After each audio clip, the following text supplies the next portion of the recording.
దేవునికి స్తోత్రం. ఈరోజు వాక్య ధ్యానాంశము 1 కొరింథీయులకు 6:14 దేవుడు ప్రభువును లేపెను, మనలను కూడా తన శక్తి వలన లేపును.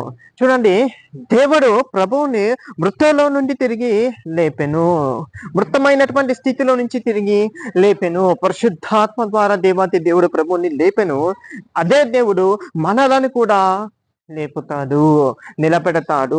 మనం ఏ స్థితిలో పడిపోయినా, ఎలాంటి జీవితాన్ని అనుభవిస్తున్నా, ఎంత పాతరోత జీవితాన్ని అనుభవిస్తున్నా కూడా ఆ పడిపోయినటువంటి జీవితంలో నుంచి, ఆ శాపకరమైనటువంటి జీవితంలో నుంచి, ఆ పాపపు జీవితంలో నుంచి దేవాతి దేవుడు మన్ని కూడా నిలబెట్టి లేపి ప్రపంచానికి యేసుక్రీస్తు ప్రభు సాక్షిగా మనల్ని చూపిస్తాడు. అట్లా శక్తి గలవాడు దేవుడు. ఆ శక్తి గలవాన్ని మనము కలిగి ఉన్నాము. ఆ బలము గలవాన్ని మనము కలిగి ఉన్నాము. మన దేవుడు బలవంతుడైన దేవుడు, నిత్యుడగు తండ్రి, సమాధానకర్త, సమాధానములకు అధిపతి అయి ఉన్నాడు. ఆయన మనల్ని సత్యం నుంచి సర్వసత్యంలోకి నడిపిస్తాడు.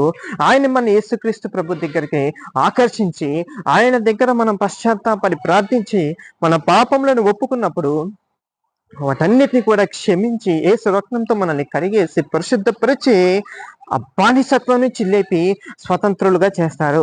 క్రీస్తు ఆత్మ ఎక్కడుందో అక్కడ స్వతంత్రత ఉంటుంది. గుర్తుపెట్టుకోండి, మనం దేవుని ఆత్మని కలిగి ఉన్నప్పుడు మనము స్వతంత్రం అయిపోయాము.